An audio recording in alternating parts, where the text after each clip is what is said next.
जी को बुलाना चाहता हूं। प्लीज जोरदार तालियों से वेलकम करिए, जोरदार तालियों से पूरी तरह से।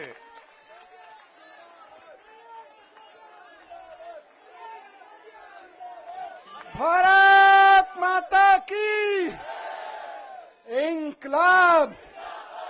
और वो नारा जिससे ये पिछले 10 साल से खौफ खाते हैं कि अगर देश के दिल में ये नारा बैठ गया है,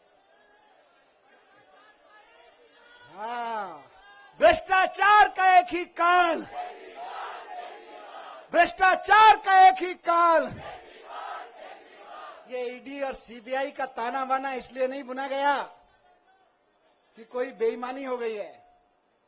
ये ईडी और सीबीआई का ताना बाना इसलिए बुना गया है कि कश्मीर से कन्याकुमारी तक किसी चाय के ढाबे पे भी रुके हुए 10 लोगों से बात करोगे कि केजरीवाल कौन है जानते हो, बोले यार वो दिल्ली में काम बड़ा शानदार कर रहा है, और काम तो कर ही रहा है, ईमानदारी से कर रहा है।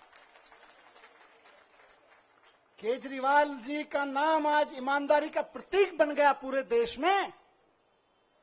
और भारतीय जनता पार्टी इतनी अपने आप को कहते हैं दुनिया की सबसे बड़ी पार्टी होने के बावजूद एक राज्य में एक उदाहरण नहीं पेश कर पाई कि उस राज्य में काम ईमानदारी से हो रहा है और काम हो रहा है। उस छवि को बिगाड़ने के लिए ये सारा षड्यंत्र, सारे कुचक्र रचे जा रहे हैं, उस अरविंद केजरीवाल जी की ईमानदारी की छवि को बिगाड़ने के लिए। लेकिन जनता जानती है, जनता के दिल के दरवाजे खुले हुए हैं। आप जेल के दरवाजे बंद कर सकते हो, लेकिन जनता के दिल के दरवाजे बंद नहीं कर सकते।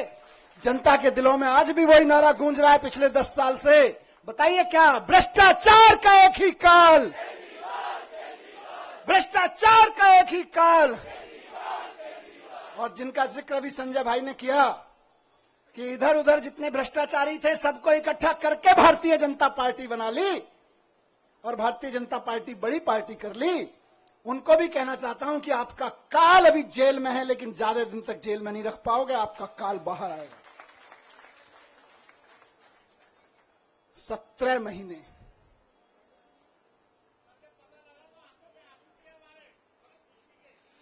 ये आंसुओं, इन आंसुओं ने मुझे ताकत दी है 17 महीने जेल में। मैं जब राजघाट पे आपसे बात करके गया था तो कह के गया था शायद 7-8 महीने लगेंगे। मुझे उम्मीद थी कि 7-8 महीने में न्याय मिल जाएगा, लेकिन कोई बात नहीं, 17 महीने लग गए। 17 महीने लग गए, लेकिन जीत सच्चाई की हुई है, जीत ईमानदारी की हुई है। इसीलिए कहते हैं कि भगवान के घर पे देर है लेकिन अंधेर नहीं है। भगवान के घर पे देर हो सकती है लेकिन अंधेर नहीं हो सकती है। इनकी तो बड़ी कोशिशें करी इन्होंने, संजय भाई के ऊपर, मेरे ऊपर, अरविंद जी के ऊपर, पार्टी के और नेताओं के ऊपर। देश के सख्त से सख्त कानूनों की सख्त से सख्त धाराएं लगा के इनको बंद कर दो झूठे सच्चे केस में, और ऐसी ऐसी धाराएं लगा दो जो दुनिया भर में आतंकवादियों के ऊपर लगाई जाती हैं। ऐसी ऐसी कानूनों की धाराएं लगा दो जो दुनिया में ड्रग माफिया के ऊपर लगाई जाती हैं। ऐसी ऐसी धाराएं लगा के इन्होंने सोचा इनको जेल में बंद कर दो, तो जैसे आतंकवादी को जेल में डाल देते हैं तो सड़ता रहता है, जैसे ड्रग माफिया को जेल में डालते हैं तो दुनिया में सड़ता रहता है। इन्हें लगा अरविंद केजरीवाल, मनीष सिसोदिया और संजय सिंह को भी जेल में डालेंगे तो सड़ जाएंगे। लेकिन आपके आंसुओं की कीमत है ये, आपके आंसुओं की ताकत है ये कि जेल के ताले भी पिघल जाते हैं।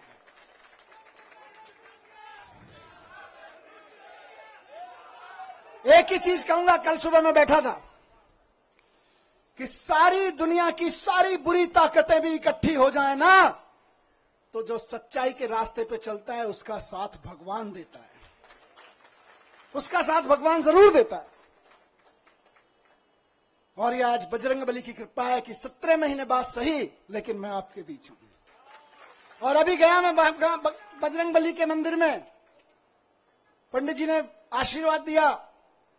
वहां जो पंडित जी मौजूद होते हैं वही बजरंगबली जी के वाणी बोल रहे होते हैं। उन्होंने बजरंगबली जी की वाणी से आशीर्वाद दिया कि विजयी भव, सफल भव।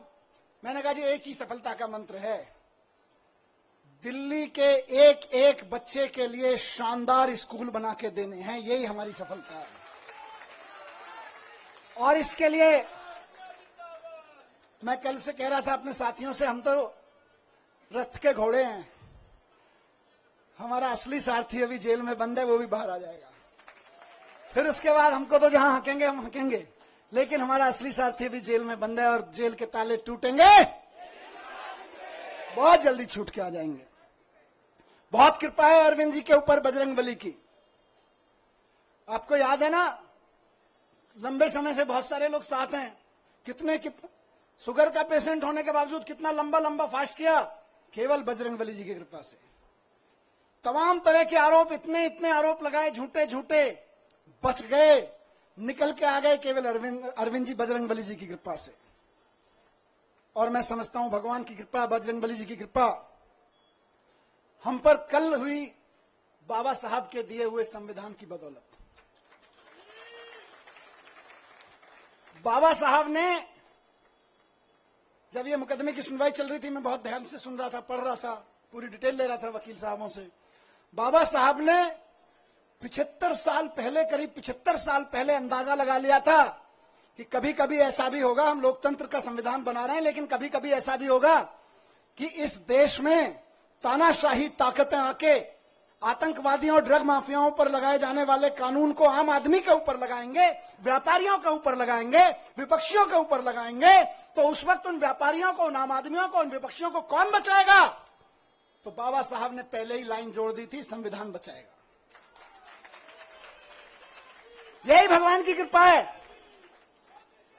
कौन बचाएगा उनको जब तानाशाह सरकार अपना जुल्म करेगी, एजेंसियों का दुरुपयोग, कानूनों का दुरुपयोग करेगी, जेलों का दुरुपयोग करेगी, तो कौन बचाएगा? 75 साल पहले उस महान शख्सियत ने लिख दिया था कि मैं ऐसा संविधान दे रहा हूं कि तुमको संविधान बचाएगा। आज हम संविधान के बदौलत खड़े, संविधान की ताकत से यहां पे खड़े हैं।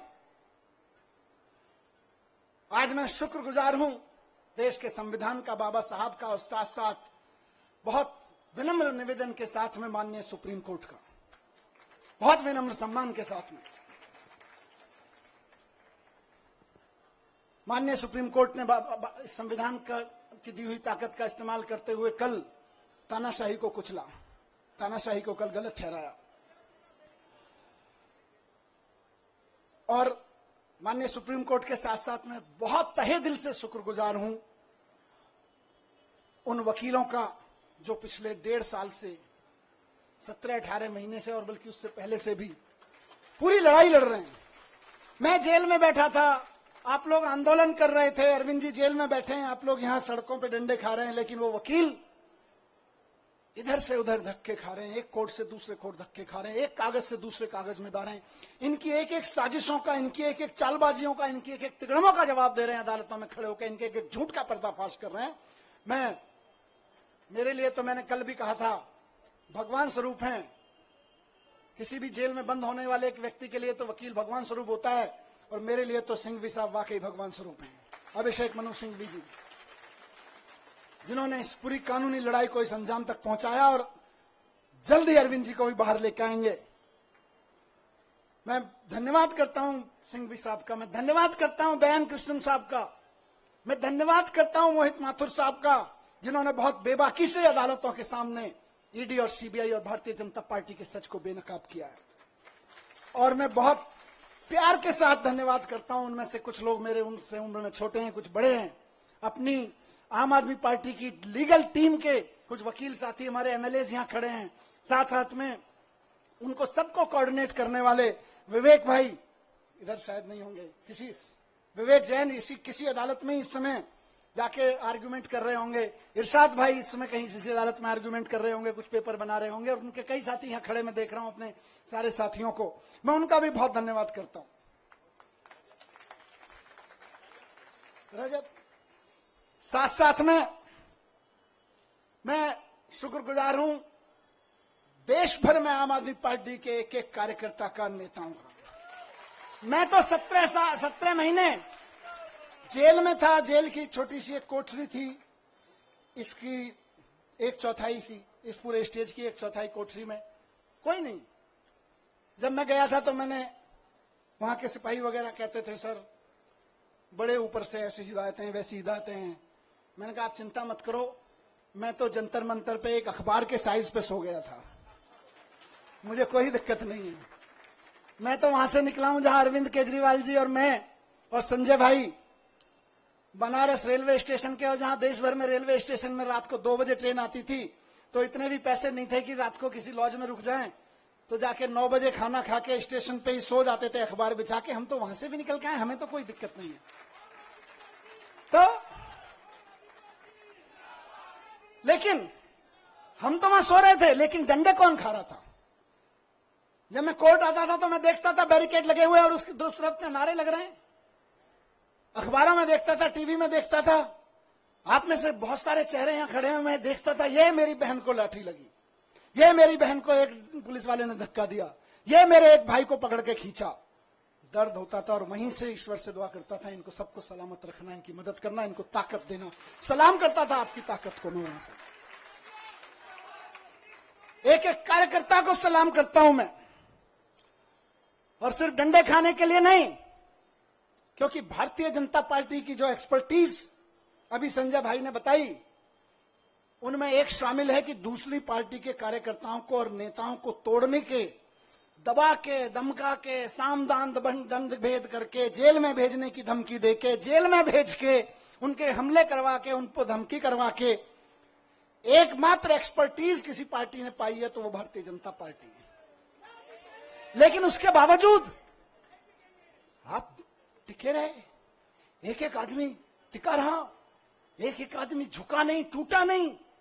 एक एमएलए कैसे सारे खड़े हैं, मैं जानता हूं किस किस के ऊपर क्या क्या दबाव नहीं था और क्या क्या नहीं होगा और क्या क्या धमकियां नहीं आ रही थी, लेकिन उसके बावजूद बेबाकी से खड़े रहे, सीना तान के खड़े रहे। उस सीने, तने हुए सीने को मैं सलाम करता हूं आप लोगों को, आप डटे रहे। और आज देखिए मजे की बात, अब तो दुश्मन भी इस बात को मानने लगा है कि यार इन आम आदमी पार्टी वालों में कुछ तो मिट्टी है, जो 17 महीने 6 महीने जेल में रह जाते हैं इनके नेता, उसके बावजूद ना झुकते हैं ना टूटते हैं, किसी मिट्टी के तो बने हैं। ये उस मिट्टी के बने हैं, मैं बताता हूं, ये उस मिट्टी के बने हैं भारतीय जनता पार्टी वालों, जिस मिट्टी पर भगत सिंह का पसीना की बूंदें गिरी हुई हैं, जिस मिट्टी पे गांधी ने गोली खाई थी, जिस मिट्टी पे भगत सिंह के पसीने की बूंदें गिरी हुई हैं, जिस मिट्टी पे खड़े होकर बाबा साहब ने तुम्हारी जैसी लोगों की ताकतों के, उस वक्त की ताकतों के जुल्म झेले थे, उस मिट्टी से ये बने हुए हैं। इनको तुम्हारी तोता मैना क्या तोड़ पाएंगे, ये तुम्हारे सीबीआई और ईडी क्या तोड़ पाएंगे, इनको नहीं टूटे लोग। और मैं जेल में बैठा बैठा दुआएं करता रहा और सलाम करता रहा अपने एक एक साथी को कि यह है अरविंद केजरीवाल की मुट्ठी, यह है अरविंद केजरीवाल की फैमिली, यह है अरविंद केजरीवाल का कुनबा, जिसकी एक उंगली को भी हिम्मत से हिला नहीं पा रहे हो तुम लोग। वाह, फक्र था मुझे सब पे। आपने कहा ना कि आप आंसू बहाते थे बाहर, मैं कहता हूं मैं फक्र से सीना चौड़ा करके उस जेल की कोठरी में बैठा होता था अपने एक एक भाई पे के ऊपर और एक एक बहन के ऊपर। ये मेरी ताकत थी। जेल के अंधेरे, मैं कहूंगा कि जेल के अंधेरे में ये ताकत तो होती है कि वो तोड़ तो सकती है, लेकिन जिसके बाहर इतना प्यार, इतनी ताकत, इतना सम्मान। मैं कल से उतरा हूं, मुझे किसी ने बोला मनीष जी 17 महीने बाद आ रहे हो, 2 दिन के लिए रेस्ट पे चले जाना। मैंने कहा यार, जेल के बाहर कदम रखने के बाद पहला हाथ जिस कार्यकर्ता ने पकड़ा था और रात को घर तक जो दूर खड़ा था केवल देख के गया है, वो उम्मीद लगा रहा है कि मेरा मनीष सिसोदिया, मेरा भाई बाहर आ गया है, और मैं कहूं नहीं मैं तो छुट्टी जा रहा हूं यार। नहीं, खून पसीना बहाने के लिए बाहर आया हूं, छुट्टियां मनाने के लिए नहीं। एक एक दिन जो संजय भाई ने नारा दिया है कि इनकी जमानत जब्त कराएंगे, आज से और अभी से लग रहे हैं। और बीजेपी वालों ढूंढते रह जाओगे कहां गई वोटें, कहां गई वोटें। आज से लगना है सबको। जो सुन रहे हैं सोशल मीडिया और मीडिया के माध्यम से, एक एक कार्यकर्ता साथी को कहना चाहता हूं, दिल्ली के एक एक नागरिक को, हरियाणा के एक एक नागरिक को, देश के एक एक नागरिक को कहना चाहता हूं कि इस तानाशाही के खिलाफ तो एक एक आदमी को वोट करना पड़ेगा। सवाल हमारा नहीं है, तानाशाही के खिलाफ ये जो लड़ाई है सिर्फ आम आदमी पार्टी के कार्यकर्ताओं की नहीं है, सिर्फ विपक्ष के पार्टी कार्यकर्ताओं की नहीं है, ये देश के एक एक आम आदमी की है। मैं जेल में था अभी, तो कई सारी खबरें अखबार पढ़ता था, टीवी देखता था, न्यूज में कई सारी खबरें विचलित करती थी। ये विचलित नहीं करता था कि जमानत हुई कि नहीं हुई, इससे कभी मेरे को विचलन नहीं हुआ। मेरे को विचलन किस चीज से होता था? मैं देखता था कि देश के कितने कितने बड़े बड़े व्यापारियों को इन्होंने 500-600 बड़े बड़े व्यापारियों को इन्होंने झूठे केसेस, सच्चे केसेस, इधर उधर के केसेस में बना के बंद कर दिया गया है। उनका किसी पार्टी वार्टी से भी कोई लेना देना शायद ही होगा, लेकिन आप सोचो कि एक व्यापारी अगर कोई मेहनत से काम कर रहा है और उसके ऊपर क्योंकि उसने चंदा नहीं दिया या उसने आपकी किसी पार्टी के नेता से कोई पंगा ले लिया, आपने उसको उठा के जेल में डाल दिया ईडी के केस लगा के, जो केस आतंकवादियों पे, ड्रग माफियाओं पे लगाए जाते हैं, वैसे वैसे खतरनाक केस लगा के एक व्यापारी अगर जेल में डाल दिया जाता है, उसके पीछे हजारों परिवारों को रोजगार मिल रहा होता है, वो भूखे मरने लगते हैं, उनकी बद्दुआ लगेगी। इनको तानाशाही नहीं है तो क्या है? बात सिर्फ विपक्षी पार्टियों के नेताओं की नहीं है, बात आम आदमी पार्टी के नेताओं की नहीं है। बड़े बड़े व्यापारियों को उठा उठा के जेल में डाले दे रहे हैं, और एक किसी कंपनी का चेयरमैन जेल में चला जाता है, किसी का मालिक जेल में चला जाता है, हजारों हजार लड़के लड़कियां जो वहां नौकरी कर रहे होते हैं, उनके घर में टेंशन हो जाती है, क्या करेंगे, कल को कहां से खाएंगे? आपको समझ में नहीं आता, ये नौकरियां खा रहे हो आप लोग अपने चंदे के धंधे पर। ये तानाशाही नहीं है तो और क्या है? कोई गलत करे तो सजा दो, लेकिन चंदे के धंधे में ईडी का नोटिस भिजवाओ, अपनी एजेंसियों के कानूनी कागज भिजवाओ और उसके बाद उसको अंदर कर दो, ये धंधा तो तानाशाही ही कहा जाएगा भाई। ये भ्रष्टाचार के खिलाफ लड़ाई नहीं है, ये तो तानाशाही है। मुझे बताओ कि 10 साल, अभी थोड़े दिन पहले बहन आतिशी लड़ रही थी उसके लिए, 10,000 शिक्षकों को इन्होंने दिल्ली सरकार के स्कूलों के एक रात में, रात को 2 बजे ऑर्डर पास कराया, ट्रांसफर कर दिया एक रात में। अब किसी का बच्चा आज पढ़ता है स्कूल में 11वीं क्लास में, वो तैयारी करा रहे हैं गुरुजी, टीचर पूरी मेहनत से कि यार इसमें तो आईआईटी में जाने का पोटेंशियल है, कल को टीचर का ऑर्डर मिल रहा है, नहीं नहीं हमने तो 10,000 टीचर्स को इधर से उधर कर दिया है क्योंकि हमें तो ट्रांसफर पोस्टिंग का शौक था, अब तुम भाड़ में जाओ। ये तानाशाही नहीं है तो और क्या है? बात 10,000 टीचर्स की नहीं है, उन लाखों बच्चों की है जिनको वो टीचर्स पढ़ा रहे थे।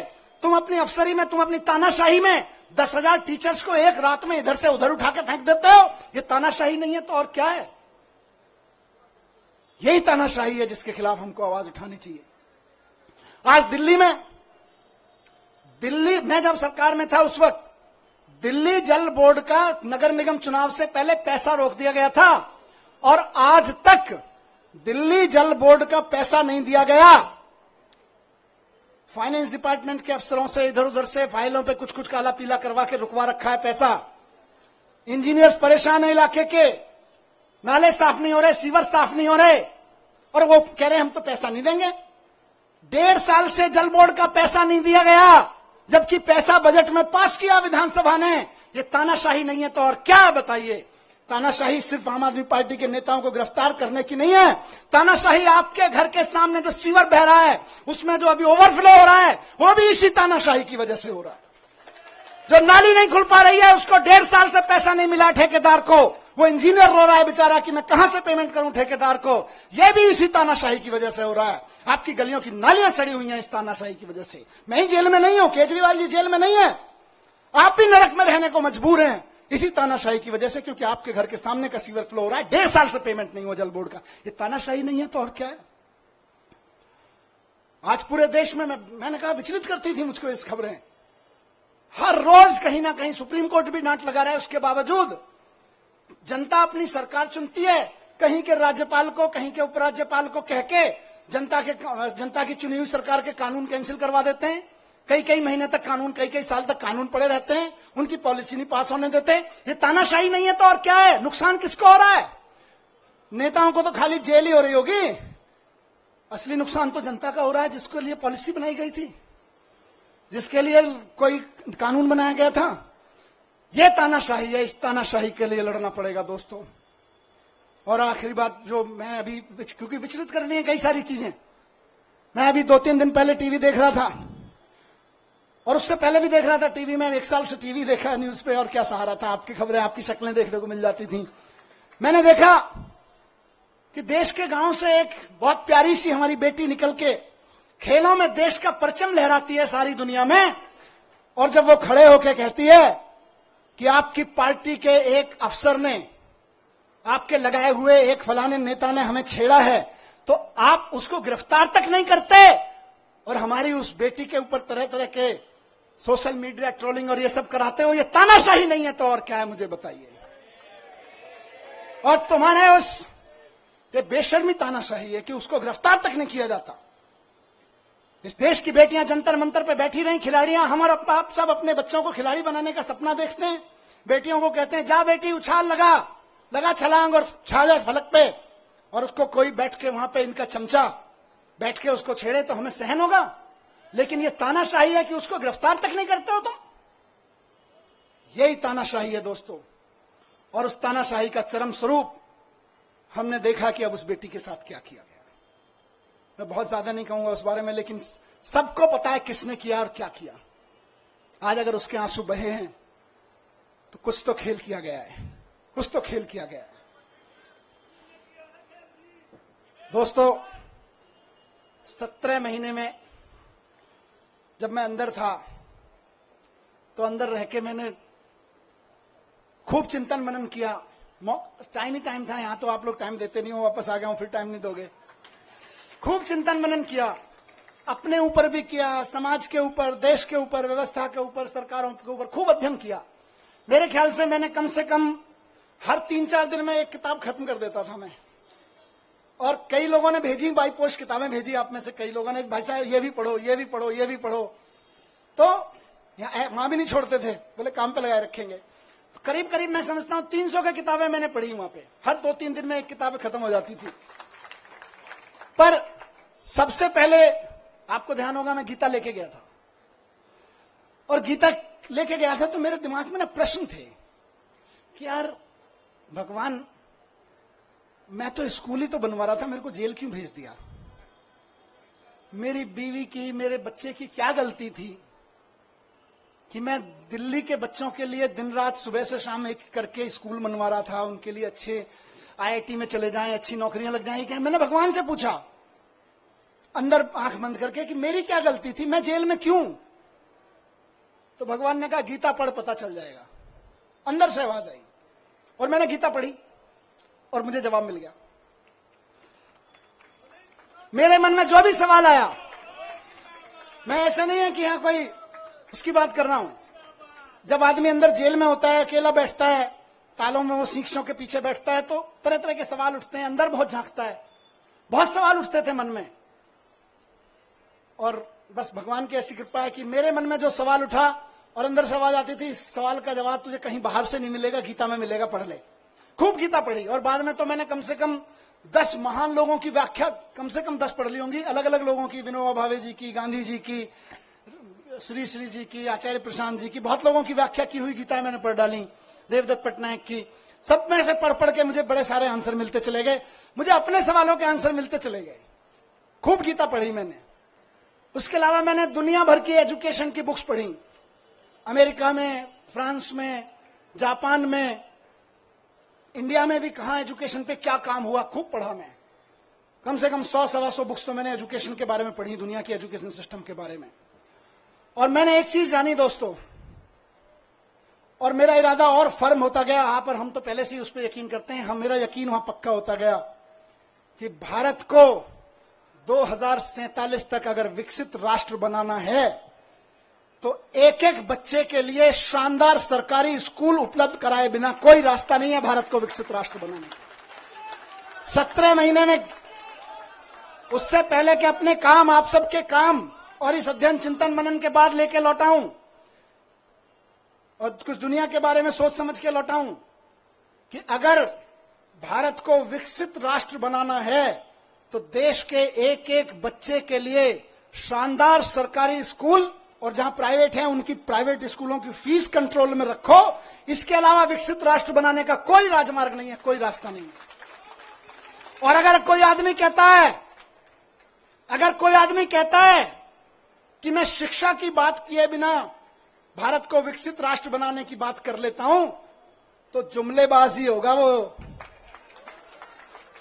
केवल जुमले फेंक रहा होगा, विकसित राष्ट्र नहीं बनेगा। अगर कोई आदमी कहता है कि इस देश के हर आदमी के लिए अच्छे अस्पताल, अच्छे मोहल्ला क्लिनिक उपलब्ध कराए बिना, अच्छे सरकारी अस्पताल बनाए बिना हम विकसित राष्ट्र खड़ा कर लेंगे, तो महाजुमलेबाज होगा, नेता तो नहीं हो सकता, वो कोई विजनरी लीडर तो नहीं हो सकता। अपनी तानाशाही, जुमलेबाजी की आड़ में तानाशाही का चुनाव जीतने की कोशिश कर रहा होगा, लेकिन नहीं बन सकता। बिना शिक्षा के, बिना स्वास्थ्य के विकसित राष्ट्र बन ही नहीं सकता। दुनिया का कोई राष्ट्र विकसित नहीं बना बिना शिक्षा, बिना स्वास्थ्य और बिना रोजगार पे काम किए हुए। विकसित राष्ट्र की बात हो रही। अब इनको दर्द क्या है? आम आदमी पार्टी ये कर दे रही है। हम नहीं कह रहे, लोग कह रहे हैं कि यार ये बच्चे पढ़ जाएंगे तो अपने आप 2047 का भारत विकसित हो जाएगा। आज ये जो माँ बाप हैं, जो कल आने वाले समय के माँ बाप हैं, ये अगर इनको सबको अच्छे अस्पताल मिल गए, आने वाले बच्चों के लिए अच्छे अस्पताल मिल गए तो अपने आप भारत विकसित हो जाएगा। ये आम आदमी पार्टी कर दे रही है। दिल्ली में कर दिया, पंजाब में कर दिया, इस भरोसे पे गुजरात में, गोवा में, सब जगह वोटें पड़ने लगी, तब इनको दिक्कत हो रही है। इसीलिए सबको जेल में डालने पर आ गए।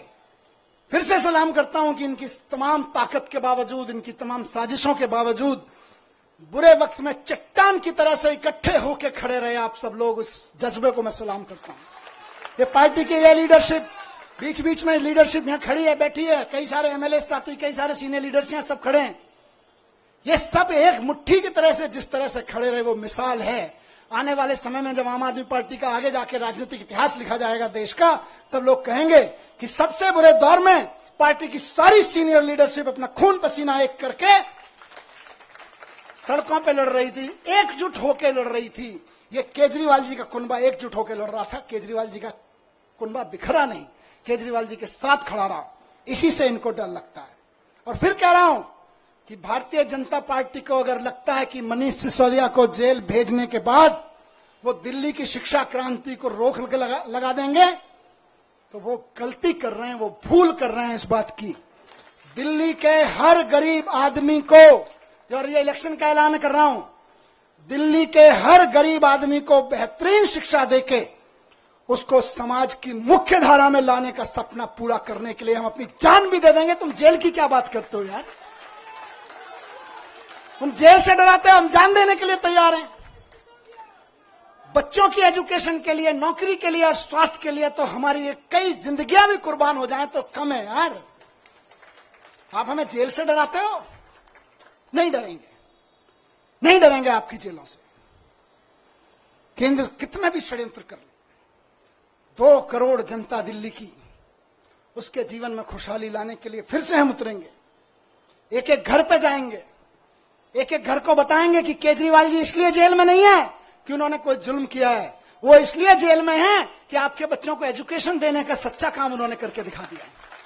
वो इसलिए जेल में नहीं है कि उन्होंने कोई भ्रष्टाचार किया है, वो इसलिए जेल में है कि आपके मोहल्ले में जो मोहल्ला क्लिनिक चल रहा है, वो मोहल्ला क्लिनिक केजरीवाल जी ने बना दिया और आप आराम से वहां जाके अपना छोटे मोटे चीजों का इलाज करा लेते हो।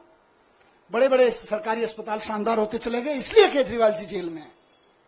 और ये फिर से कहूंगा कि जैसे संजय जी को निकाला, जैसे मुझे निकाला और साथियों को निकाला, हर साथी को और केजरीवाल जी को भी संविधान की ताकत निकाल के लाएगी। भारतीय जनता पार्टी और इनके तोता मैना कितने ही ताकतवर हों, लेकिन देश के संविधान से ताकतवर नहीं है। ये लोग देश के संविधान से ताकतवर नहीं है। इनकी सारी यातनाएं, सारी पीड़ाएं सह के भी हम तैयार हैं, क्योंकि हमको यकीन है कि हमारा सुप्रीम कोर्ट है और हमारा संविधान है, संविधान जीतेगा। बस आखिर में यही कहूंगा कि हम भगत सिंह के चेले हैं। कह के गया था ये बात, कह के गए थे ना, भगत सिंह के चेले हैं, डरने वाले नहीं है तुम्हारी जेलों से भी और तुम्हारे तोता मैना से भी। 17 महीने में जैसा गया था,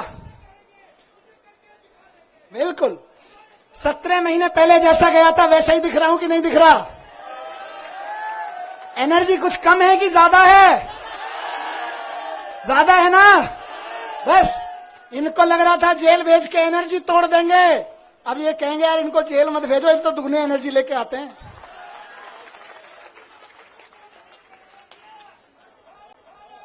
तो दोस्तों आखिर में एक बात कहूंगा और वो इंपॉर्टेंट चीज है। देखिए मैंने सारी बात इसलिए कही क्योंकि तानाशाही की लड़ाई है, और ये तानाशाही मेरे लिए नहीं, अरविंद केजरीवाल जी के लिए नहीं, आम आदमी पार्टी के कार्यकर्ता और नेताओं के लिए नहीं, विपक्ष के पार्टी कार्यकर्ता और नेताओं के लिए नहीं, देश के एक एक आदमी को बचाने के लिए है। इसलिए आज कल जब सुबह बेल का ऑर्डर आया, उससे पहले मैं ऐसे ही टीवी देख रहा था, उसमें 9 अगस्त के बारे में डिटेल चल रहा था, कैसे 9 अगस्त कितना महान दिन है, भारत छोड़ो आंदोलन चलाया था। फिर 10:30 बजे ऑर्डर आ गया बेल का। मैं आंखें बंद की, मैंने भगवान से पूछा ये है क्या? 9 अगस्त भारत छोड़ो के दिन बेल दे रहे हो, चक्कर क्या है? अंदर से आवाज आई कि भारत छोड़ो के दिन इसलिए दे रहे हैं क्योंकि जेल से बाहर निकलो और तानाशाही भारत छोड़ो की आवाज लगाओ। तानाशाही भारत छोड़ो, इस तानाशाही का शिकार हर आम आदमी हो रहा है। तानाशाही भारत छोड़ो की आवाज उठानी पड़ेगी गली गली में, मोहल्ले मोहल्ले में। और हम ये नहीं कह रहे तानाशाहो भारत छोड़ो, हम तानाशाहों के खिलाफ नहीं, हम तानाशाहों को भारत नहीं छुड़वाएंगे। हमने कई देशों में ये मॉडल देख लिए, वो क्या करते हैं कई तानाशाह, वो बड़े बड़े आंकड़े दिखाएंगे, देखो हमारी इकोनॉमी इतने मिलियन ट्रिलियन फिलियन पहुंच गई, जीडीपी फीडीपी के आंकड़े इतने बढ़ गए।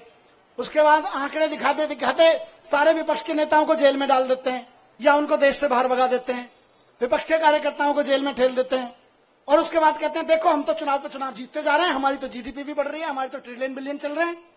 लेकिन हकीकत क्या है?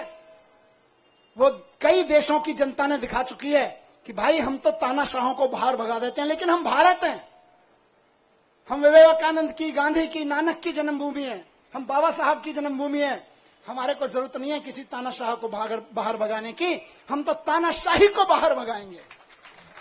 तो तानाशाही भारत छोड़ो, भारत छोड़ो, भारत छोड़ो, तानाशाही भारत छोड़ो, भारत छोड़ो, भारत छोड़ो, तानाशाही भारत छोड़ो, भारत छोड़ो, भारत छोड़ो। तानाशाही आज हमारे और आपके जीवन के लिए, एक आम आदमी के जीवन के लिए खतरा बन गई है, इसको छुड़वाना पड़ेगा। ये संविधान के लिए खतरा बन गई है, हमारे सामाजिक ताने बाने के लिए खतरा बन गई है, हमारी बहनों के लिए खतरा बन गई है, हमारे खिलाड़ियों के लिए, हमारे व्यापारियों के लिए खतरा बन गई है। इससे लड़ना पड़ेगा। और एक चीज कहूंगा यहां से, विपक्ष के लिए भी और इनकी सत्ता में बैठे नए नए साथियों के लिए भी जो इनके साथ नए नए गए हैं, इस तानाशाही से अगर लड़ना है तो एकजुट होकर लड़ना पड़ेगा। ये ना सोचें कि आज आम आदमी पार्टी के कार्यकर्ता और नेता जेल में हैं, कल नंबर आपका भी आएगा, कल नंबर उनका भी आएगा जो दूसरे पक्ष में बैठे हैं या इधर के पक्ष में बैठे हैं, कल नंबर उनका भी आएगा जो इधर नए नए गए हैं कि हम तो इनके साथ हैं। एनडीए के साथियों को भी कहना चाहता हूं, उनके साथ जो गए हैं, और इंडिया गठबंधन के भी एक एक आदमी को और बाकी सब पार्टियों के साथियों को कहना चाहता हूं, पार्टी की जिंदगी के लिए नहीं, नेताओं की जिंदगी के लिए नहीं, देश के लिए इकट्ठा होकर लड़ना पड़ेगा, देश के लिए इकट्ठा होकर लड़ना पड़ेगा। और आज कह रहा हूं इस मंच से कि अगर देश के पूरे विपक्ष के नेता पूरी ताकत से एक बार हुंकार भर देंगे तो आज देश में वो माहौल है कि अरविंद केजरीवाल जी 24 घंटे के अंदर बाहर आ जाएंगे। अगर देश के विपक्ष के नेता एकजुट होकर हुंकार भर देंगे तो केजरीवाल जी केवल और केवल 24 घंटे के अंदर जेल से बाहर आ जाएंगे। मैं आज लिख के दे रहा हूं आपको, लेकिन इकट्ठे होकर करना पड़ेगा। ये मत सोचिए अभी तो केजरीवाल जी गए, जब हम पे आएगी तो देखेंगे, नहीं, सब पे आई हुई है। सबको इकट्ठे होकर लड़ना पड़ेगा, सबको इकट्ठे होकर चुनाव भी लड़ने पड़ेंगे, लड़ाइयां भी लड़नी पड़ेंगी, कानूनी लड़ाइयां भी लड़नी पड़ेंगी। और एकजुट हो गया तो इस चुनाव में तो दिखाई दिया कि 400 पार ढूंढते रह गए। एकजुट होकर लड़ेंगे तो आगे आने वाले चुनावों में भी ढूंढते रह जाएंगे कहां है, 0 पार, बस सीधे कहा 0 पार। तो ये कोई ये ना सोचे कि अलग अलग लड़ लेंगे, जब हमारी लड़ाई आएगी तो लड़ लेंगे। लड़ाई सबकी है, लड़ाई देश की है, लड़ाई एक एक भारत के नागरिक की है। सब पार्टी वालों को, जिनको जनता ने थोड़ा थोड़ा भी कहीं कहीं भरोसा दिया है, कहीं ज्यादा दिया है, सबको इकट्ठा होकर इस तानाशाही के खिलाफ लड़ना पड़ेगा। जोर से चिल्लाना पड़ेगा कि तानाशाही भारत छोड़ो। और जिस दिन तानाशाही भारत छोड़ो का नारा हर गले से निकल गया, केजरीवाल जी सबसे पहले जेल से बाहर आएंगे। हेमंत सोरेन जी आ गए ना, देखो कितनी दिन मुझे निकाला, अभी अरविंद जी भी आएंगे। लेकिन सबको करना पड़ेगा, ऐसे नहीं कि सब। तो मैं बस यही कह रहा हूं कि आम आदमी पार्टी की तरफ से तो आज हम भरोसा दिलाते हैं कि दिल्ली के चुनाव में भी और बाकी चुनावों में भी पूरे देश में कश्मीर से लेकर कन्याकुमारी तक एक एक घर में इस आवाज को उठाएंगे, एक एक शहर, एक एक नगर में इस आवाज को उठाएंगे और बता देंगे कि हमारे इरादे कितने फौलादी हैं। तुम चाहे जितनी यातनाएं दे लो, तुम चाहे जितने जुल्म कर लो, जब तक इस देह में प्राण रहेगा और माथे पे संविधान रहेगा, इस दिल में हिंदुस्तान रहेगा। भारत माता की, भारत माता की। बहुत बहुत धन्यवाद।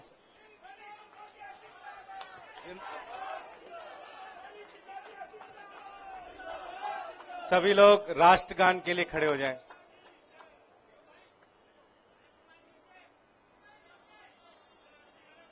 जनगण मन अधिनायक जय हे भारत भाग्य विधाता।